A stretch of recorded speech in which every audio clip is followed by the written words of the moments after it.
parents who've read your teenager's diary, what did you discover that changed your relationship forever?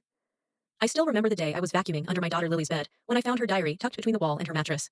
It fell open when I picked it up, and I saw my name underlined 3 times with the words "I hate her" in all caps. I should have closed it right there, but I didn't. I'm not proud of that. Lily had been different lately, more withdrawn, spending hours locked in her room. I thought it was normal 16-year-old stuff, but my husband kept saying something was wrong.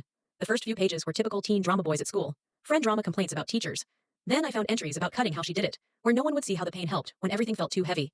My hands were shaking so bad I could barely turn the pages. There were entries about how she thought about dying, how she wondered if anyone would really miss her, how she thought her dad might cry, but I would probably be relieved. She had written a poem about disappearing, feeling like a ghost in her own home, about screaming with no sound coming out. I recognized some lyrics from those sad songs she always played in her room. I sat on her floor reading for an hour.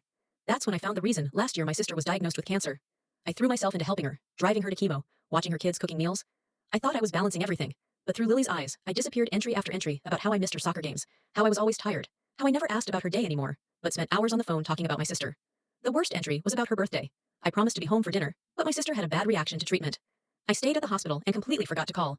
Lily wrote, "Mom has a new daughter now. She doesn't need me anymore." She described waiting for me all night with the birthday cake. She made herself sitting at the table, checking her phone every few minutes, until finally at midnight, she blew out her own candles and went to bed. I closed the diary and put it back exactly where I found it. Then I went to my room and cried until I couldn't breathe. That night, I told my husband I needed to talk to him. I didn't tell him about the diary, just that I realized how much I'd been neglecting Lily. We worked out a schedule where he would take over some of my sister's care. His eyes got wide like he'd been waiting months for me to see what he'd been seeing. He just hugged me and said, "Thank you." I was afraid we were losing her. The next day, I called Lily's school and took her out for a surprise lunch. She was suspicious at first when I asked about the cuts on her wrist. She pulled her sleeve down and said it was just the cat I didn't push. Instead, I told her how much I missed spending time with her, that I was sorry I'd been so caught up in my sister's illness, that she would always be my priority. She asked why I was saying all this. Now, what had changed? I just told her that sometimes we don't see what's right in front of us until something wakes us up. She didn't say much, but when I dropped her back at school, she hugged me for the first time in months. I started keeping my promises. I made it to her games. I limited my sister talks to after Lily's bedtime. I set up weekly mother-daughter outings that were sacred. Nothing could interrupt them. I found her old cake recipe and surprised her with it one night, just because told her I wanted a duver of her birthday. She looked at me so strangely, but she smiled a real smile. Her dad noticed the change, almost immediately told me one night that he could hear her laughing again, that she'd started playing her music with the door open instead of locked inside with headphones. 3 months later, Lily left her diary open on her bed before leaving for school. I think she did it on purpose. The entry said, "Mom's back."